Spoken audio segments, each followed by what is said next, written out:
the lower portion of Shooting Star Falls. So there's two ways in. And the way we came in today was there's a rest area between Nanoose and Nanaimo, just outside of Nanoose. And the trail is very quick. As you can see, just behind me here is the falls. It's a bit of bushwhacking, so wear rubber boots. But there's only a certain time of year you can come here to get the falls like it is today. So this is January. So if you're here in August or September, there's not going to be much water here. In fact, I've checked several times. So if you want to come shoot this falls, there's two ways to get to it. There's a road at the top, which you catch just outside of Nanoose, or the easiest route I think so far is the parking lot, as I mentioned before. So come on up, have fun, enjoy it. Pitter patter, let's get at her.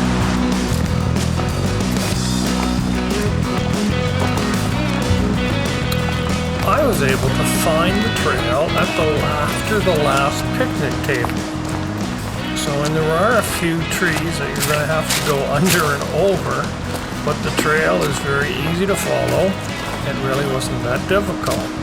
But you have to be careful at the later part of the trail because you're stepping over logs and there could be hidden holes where you could fall into. So be careful as you're stepping over some of these logs and bushes.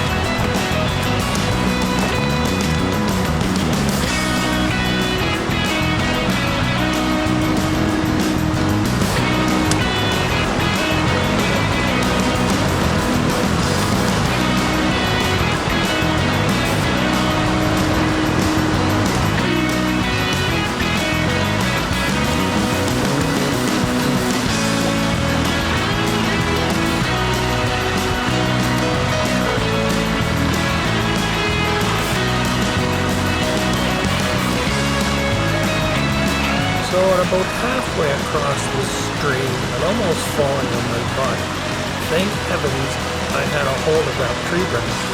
I'm thinking, maybe we should have crossed at the rest area down below, taking the other bank.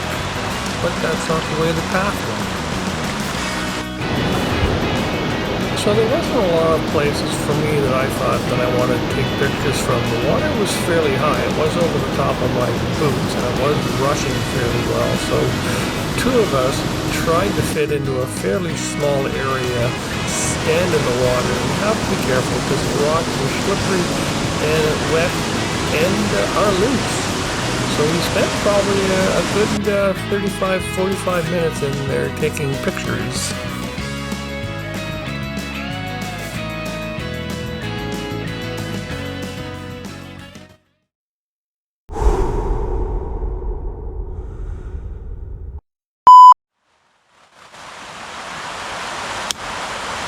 I didn't even clap go. My hands are so cold.